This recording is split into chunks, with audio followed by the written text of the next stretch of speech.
You're listening to the Grit to Growth podcast. Real talk with real business owners and professionals who built their freedom the hard way and now want more time, money, and impact. Hello, everyone. I'm Levi Tesla with Mailbox Money here in Sioux Falls, South Dakota. And today I'm joined by someone who helped shape the city and that most people never get to see. I've got Vishnu Nellore, a civil engineer with the city of Sioux Falls, with me today. Vish, thanks for taking time and joining us. Oh, thank you. I appreciate the invite. Yes, sir. We love providing a platform for people to share their stories and inspire others. So thanks for being part of that, sir. That's wonderful. And thanks for being the part, just making that change. Thank you. Well, Vish, why don't we let people know kind of a little bit of your personal background, where you come from and how you got to where you are today, sir? Yeah. Okay. So my name is Vishnu Nellore. So I'm, like I said, I'm one of the civil engineers for the city of Sioux Falls. That's my full-time job, I guess. So my background from civil engineering kind of evolved from my parents' side. They also used to be in the construction side. So most of my teenage years was in India. So I grew up in India until I was, I think, 2021, right after, till my bachelor's in civil engineering. And then right after that, I don't know what made me, but so decided to come to US for my higher education. And so went to South Dakota State University for my master's in civil engineering. Go Jacks. Yeah, go Jacks. Yeah. Yeah, not the last football game, but yeah. No, not the last, 3, I think? Past 3 games, yeah, not the greatest, but yeah, I think we'll leave it at that. Ignore those. Go back to the years of the back-to-back national championship.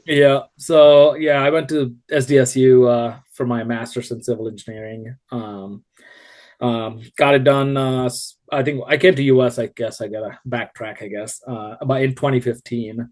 That's when I moved to US to get my higher education, my master's in civil engineering. Graduated from SDSU around 2017-ish, I think. I'm just trying to see. Yep, 2017. I'm just looking at my degrees, like, when did I graduate? Got them up on the wall there. Yes. Yep. Yeah. So graduated 2017. And then kind of dabbled on construction a little bit when I was in Brookings for a company down there. And then I was dating my wife back then when I was in college. So she used to live in Sioux City. So okay, a funny thing. And then so I ended up applying a job at the city of Sioux City and moved to the city of Sioux City for a couple of years. I did the same thing, worked for the city of Sioux City, the same thing, civil engineering, do projects, varies from like streets to underground to buildings, parks, you name, you can find.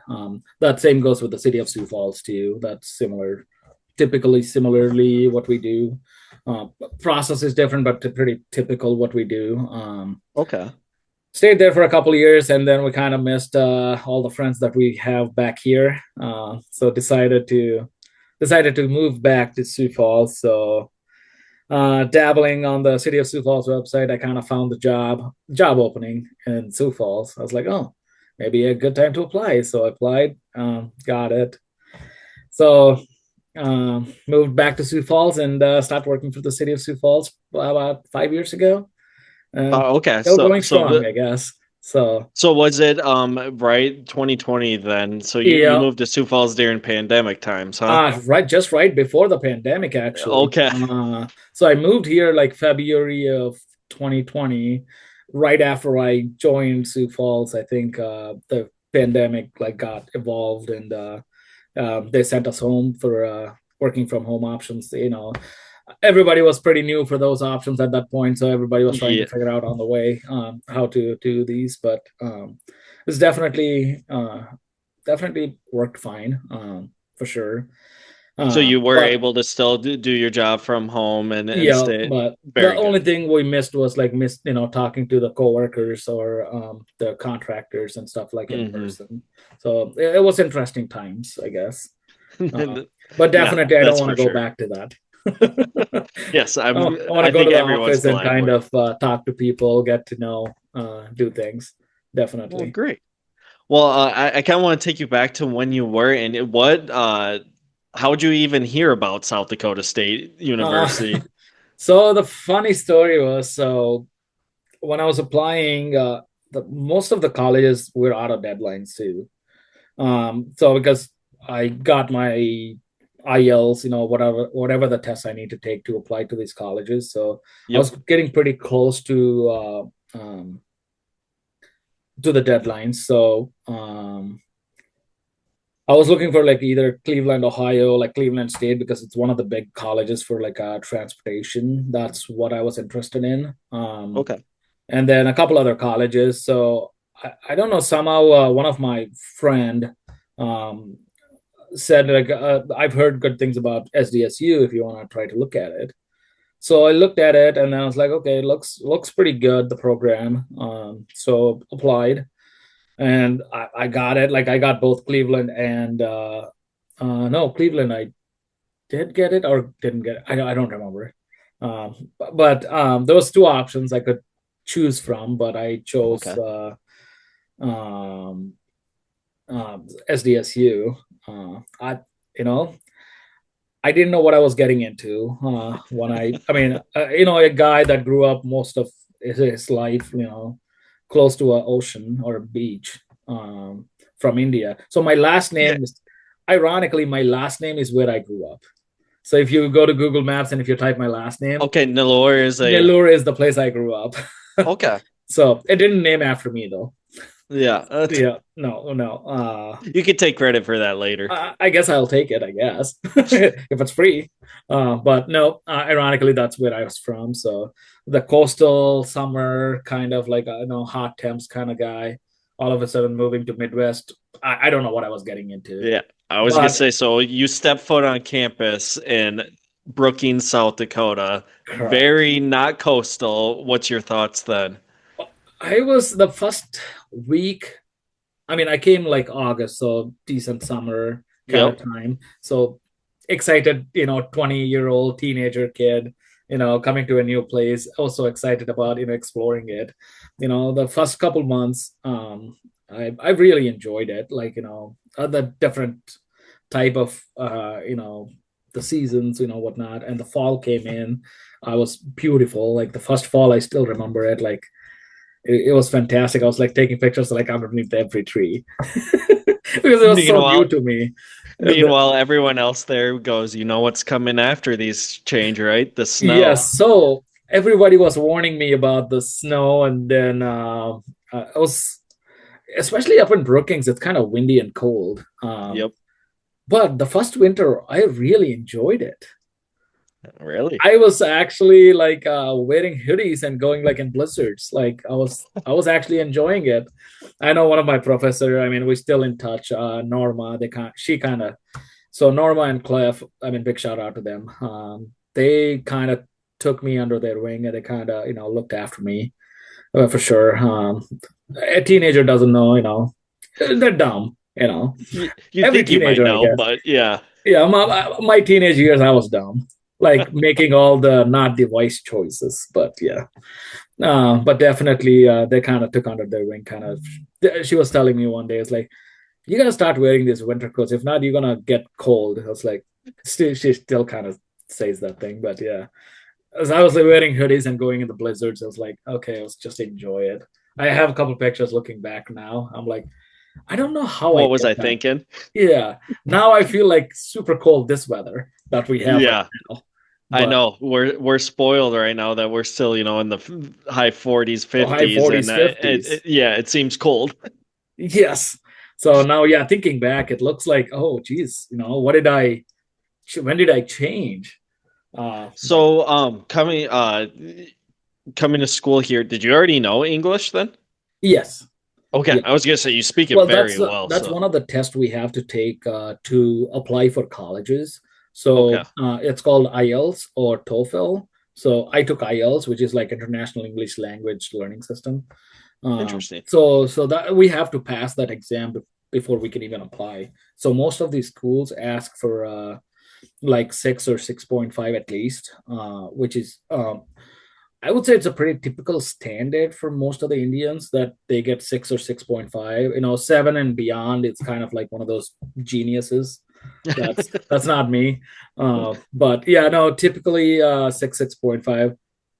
It's not the genius level, I guess. It's the way you can speak about a topic. Back when I was in 20s, I mean, I don't know anything about it. Did you find it difficult when was communication any problem, or was that all pretty smooth? I mean, to be honest, there was first couple months. I mean, it's not the hard part about the communication. The terms we use, the wording is a little different than what most of us know, like the British language. British English is what we kind of grew up on.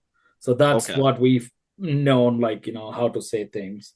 And of course, with an accent of an Indian mix in it because of the other languages we speak. That kind of, of course, a different accent comes out. Of course. But of course, my English over the years was definitely developed than what I used to speak back when I was in 20s. The terms we use, like, when you say thank you, we say you bet kind of deals that we never got used to it. Those are the first couple months that I was like trying to understand, like, what does this mean? Or, what are all these different, and we don't call pop, we call either Coca-Cola or cool drink. Yep, it's definitely pop around here. So that's one of those things, because when my first encounter, that was in Taco John's. The first day I came here, I went to Taco John's. I asked for a cool drink. They were like looking at me like some kind of idiot, which is 100% understandable, because now if somebody tells me a cool drink, I would be looking at the same way. I'm like, who the heck is this guy? What are you asking for? Yeah. They're all cold. Exactly. That's when I said, like, soda. Like soda? Like, what do you mean? That's when, like, one of the guys was like, oh, you were asking for a pop. I'm like, yes. Okay. Yep. Pop. So since then I got used to that term. So all these terms, but the main thing I had trouble was the imperial and metric systems, because most we use the metric, like, all throughout my young years. I used metric. When I got here, it's all imperial, and I was like, yeah. Like, this imperial thing makes no sense. Now, whenever I see the metric system, like, why these dumb guys use metric? I don't know why my brain says that, but there's a lot of things we still use metric here too, as doctors and all these people still use metric. Yeah. I guess it's the way your brain gets used to, I guess. So now, and then in your work, obviously, being an engineer, units of measurement are very important. You better make sure you're using the right one. Yeah, so we had really trouble the first 3 to 4 months trying to, do the conversions of, like, we all know these meters and centimeters, and then converting them to inches and feet. Now it's the other way. So every time if somebody tells me in meters and centimeters, I'm like, what the heck is that? So your brain did it. How long would you say it took your brain to kind of get rewired? Probably, I would say like between 3 to 6 months, I think. Wow, that's a lot quicker than I would have thought. Yeah, 3 to 6 months. I think everybody that was there, I think everybody's brain was like 3 to 6 months. Give or take. Some picks up quicker than the others, but I think between the 3 to 6 month period, everything was kind of wrapped into their minds again. Yeah, so that was definitely a big change for everybody. Now, every time I go back home, India and stuff, they're like, okay, what the heck? Like, how many miles is actually kilometers now? So I gotta go, like, think about converting the other way. It's kind of insane what your brain can do. Absolutely. I'm pretty, to me, it seems impossible, but then I hear you say 3 to 6 months. That's very impressive. Yeah, that's not too bad. Like, I mean, I recently went to Japan, Korea, and Indonesia recently, like in the last year. Yeah, it was interesting to see all the different aspects of metric system again when I went there. It was interesting. Well, I better get into your work a little bit Uh-huh. here. What part of being an engineer gets you excited, and what is most meaningful to you? So my the most exciting part about my job is personally me. I like to talk, more like with people. I like to make these connections kind of deal. So I love to talk. So the most exciting thing is like getting to know more new people, throughout the city. The it varies from the design engineers to contractors to the public. Talking to them, getting to know their issues on a project and trying to solve those, just to give a good product and a good image about the city to the people that live here. Awesome. Yeah, Yeah, so that gets me excited. I think a lot of people, when they think of, an engineer, aren't really thinking about there is a public fate. Like what you're Mhm. working on obviously affects the public, but Mhm. sounds like you're getting public input on these projects, correct? Yes, yes. So usually like bigger projects, like so one of the projects I'm working on right now, it's a joint combination between the DOT and city of Sioux Falls. Is we are building an interchange at it's right now it hasn't like named or anything. I don't even know what those are going to be. It's all going to be like the DOT side. They take care of Yeah. those things. So it's going to be like 41st Street. Like everybody knows the 41st Street and I-29, that diverging diamond. So it's going to be the Hmm. similar structure we're going to put at 85th and I-29.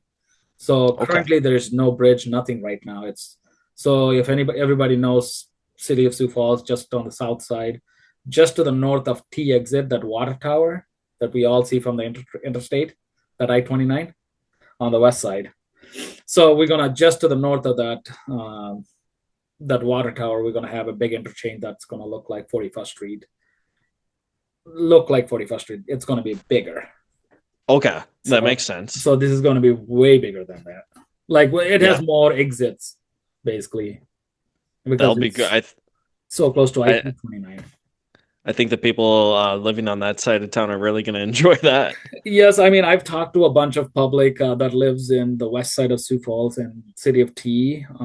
That definitely most of the people are so excited about this project, that they can get to the east side of Sioux Falls with not going to 41st Street or Yep. 57th, to get onto the I-29. It's kind of a good spot for people to get on that west side, especially that northwest side kind of people. So they're That's they're super great. excited. I've got a question. Mhm. What do you hope your long-term impact on the city is through your work? Uh, so what we do, I mean, we like people tend to think, like you said, when these engineers design these things, they don't think about the effects that's going to cause on the public. Trust me, we do think quite a bit about the public, and that's our main goal is to complete the project with little to no interruptions, and then make sure we are serving the community, so they can get to the work places, whatnot, without interrupting them too. So not but sometimes you do have to make adjustments to the life a little bit when we make these projects and stuff like that. But those are the things I wanted to in the future improve it, saying more public involvement, making sure they're happy and have a good image of city of Sioux Falls. So I want people to come live in city of Sioux Falls, with having such a good engineering team. Is So I there want them to something? be feel more welcomed into the city of Sioux Falls. Yeah, I think that's extremely important and Yeah. part of why I think Sioux Falls is a growing city like it is. Yes. Um, Yes. it, Definitely is fortunate there, enough to work I under was that. gonna say, is there things you see in Sioux Falls that maybe some other cities aren't doing that why Sioux Falls is such a great place to be at? It's there's a lot of things that Sioux Falls is doing pretty good, like than the other cities that I worked under, and for Sioux Falls definitely has a better leadership team. Like, it comes down to the top. The mayor is absolutely great, I should say, not good, great. People might have mixed opinions, but perspective of my own, working with Paul Tenakin was the best. I would describe as, because he's such a good understanding of the leadership kind of guy. So he knows who to give things to that can get it done kind of guy. So yeah, so and he's a good public speaker, and yeah, so I would say it all comes down from the top. We do have the cream of the crop, best guys that's under our leadership on the leadership team. So they definitely kind of guide us for sure to be the best. Very nice. Yeah. Well, Vish, is there anything kind of coming up in the near future, either personally or professionally, that you're excited about? Personally, I'm going to Amazon rainforest in 10 days. Wow, 10 days, huh? That is Yes. exciting. I guess that's the exciting news. You do have the travel bug, don't you? Oh yeah, I am a big travel bug. So yeah, I love traveling and exploring other countries' food and their culture. So I'm doing a lot of probably the young stuff I should have done in my teenage years, but now I'm doing it as when I'm getting older, I guess. Hey, that's all right. Planning to do like a lot of white river rafting and stuff like that. Stay in the Amazon rainforest for a few nights. Very good. Yeah. Well, is there any place that people could follow or connect with you, or as far as your work in the city of Sioux Falls, is there any place you'd send them there? Yeah, I mean, so City of Sioux Falls, like they have like a generic phone number that can be reached out directly to our admin secretaries up front. They're a wonderful team. They will push out to the people that needs to go. But if you're going onto the City of Sioux Falls website, I'm pretty sure if you go to like the street construction, I'm pretty sure our names and emails are posted on there for these projects. Not just mine, but a bunch of other project managers that work for the Sioux Falls have their individual projects. I mean, my projects could be different from what they have got going on.